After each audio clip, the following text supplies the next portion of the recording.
Warhammer The Horus Heresy, Eidolon The Auric Hammer by Mark Collins. Act 3, Soul. Chapter 15, The Pit. All had faded, stolen away by the fire of the impossible. Eidolon fell through the physical world, out of the sight of his foes and fellows, down into the pit of his memory. Souls burned around him, writhing in their eternal agonies. All identity bled and seared away till they were merely grasping echoes, begging for the release that would never come. Brother, master, betrayer. How many titles had he worn? His life was a blur of struggle and toil, war and bloodshed, rule and service. Son to uncaring fathers, lord of ungrateful wretches, failures and madmen. And marbled through his past, his future, whatever ends and destinies awaited him, was the pursuit of perfection, like fat through meat, defining his existence with strange textures and flavors. The boy from Europa, the one ghost of the dead and frozen forests, could not have envisioned what he would become: a prince of war, a demigod of battle, a weapon in the hands of conquerors and kings.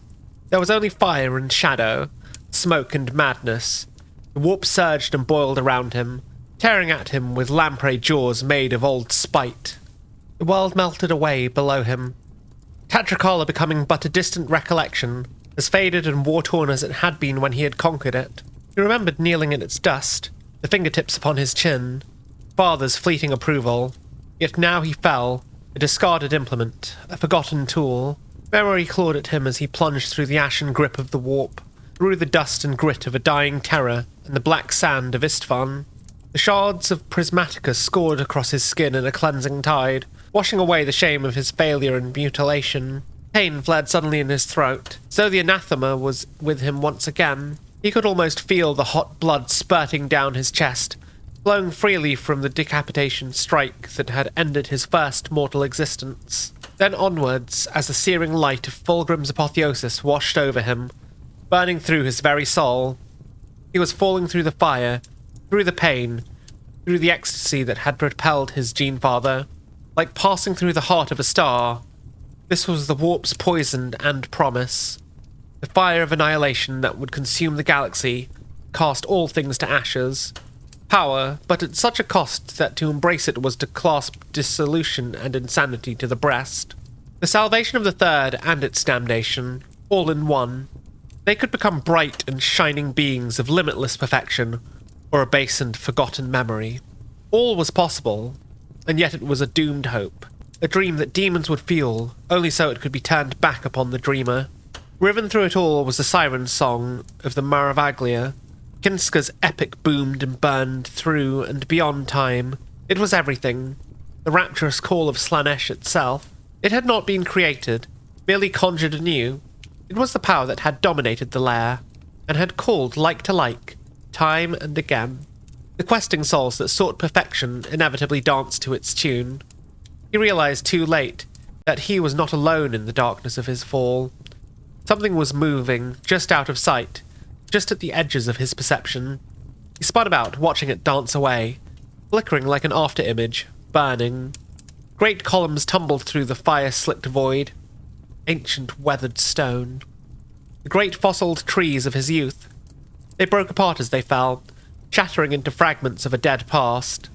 The disdainful sneer of his birth father, the bemused affection of his gene-father, the graven images, hiding in the stone like the sculpture in the marble, veins of precious ore within the dead and worthless rock.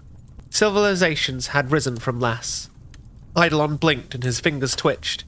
He could move in the vacuum, he realized.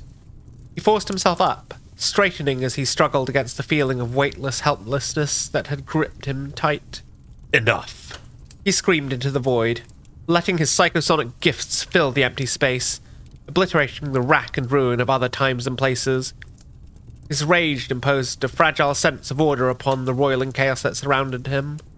You do not give the orders here, Lord Commander Primus, tittered a voice from all around him. Not now. Not any more. You have relinquished your authority. You are far beyond its reach. No Primarch to shepherd you, no Legion to lead. Here you can surrender and embrace the emptiness of eternity. The fire coalesced into a figure, still only the suggestion of a legionary's form. The shattered king stalked forward, arms spread, encompassing all that was not. It laughed aloud again. You thought that a worm such as Gerog could shape and direct me? You wound me. I'll do more than that, Eidolon growled. Ground formed beneath their feet, crafted from stone and sand, stolen from his memories and experiences. Bodies lay within the fabric of it, their armor blackened by sand and fire, warped by time. Istvan seemed so long ago, and yet these corpses were clad in sea green and purple, soiled white and green, in bloodied blue and white. Others bore the colours of the betrayed at the drop site. The shattered king placed one foot irreverently upon a dead iron hand, forcing the corpse further down into the patchwork reality. Threats require the will to enforce them. King burbled through a sunburst smile. You have not been strong enough for quite some time, I fear. I am the Lord Commander Primus. A third of the Legion yielded to me and called me Master. A Legion Master in spirit, perhaps, but never in truth.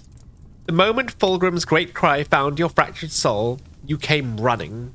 Ever a desperate creature, always so focused upon our father's attention. No matter the surgeries you have subjected yourself to, that was your first addiction. Be silent. Why? It asked. Is the truth a greater wound than you've already received? You loved him, and you hated him, and he took your head with that Kinnabrach blade. I know my own history, demon. Ah, demon is it now? The king squatted down and scooped up a discarded gladius, holding it out, squinting along its length as it checked its balance. Do you still think me a demon, some never-born thing come to torment you? Summoned up by some base practitioner serving Gerog or Julius Caesaron, or any number of old rivals? You are a demon. You are nothing, just a toy of the gods. A thing of madness drawing me down into the muck with you. Madness? The flames flickered, and it moved swiftly towards Eidolon, slapping one blazing hand against his shoulder. Fire dappled and ran down his left arm, coiling about it, binding him to the king like a warrior of the 12th to their axe.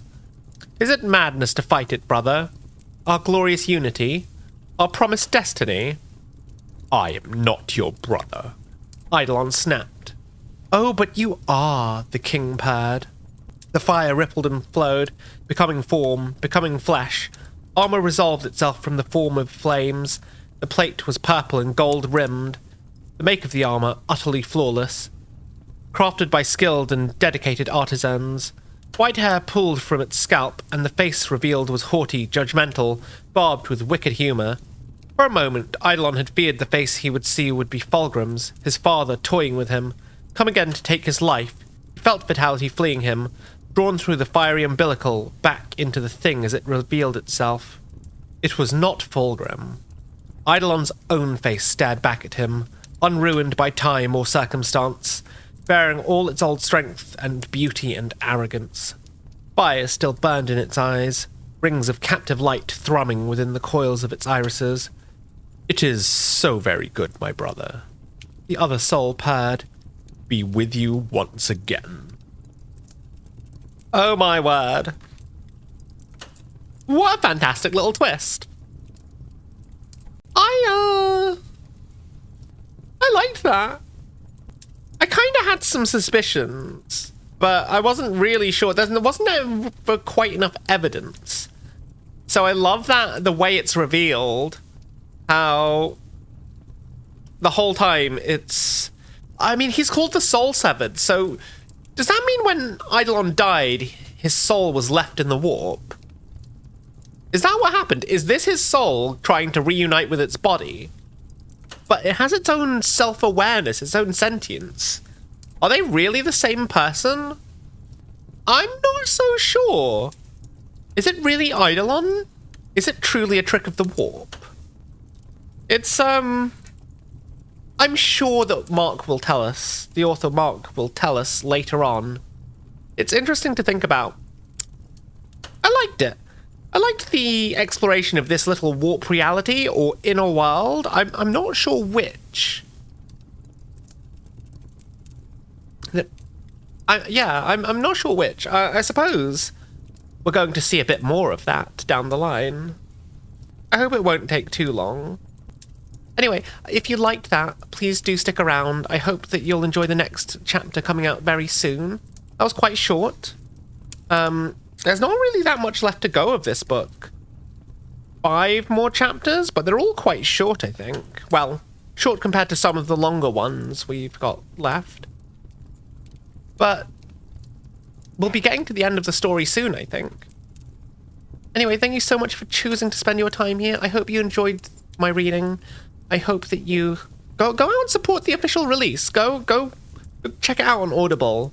I'm sure there's a much more talented narrator there, you know, someone who's actually qualified to professionally do this, than just this silly little internet cat.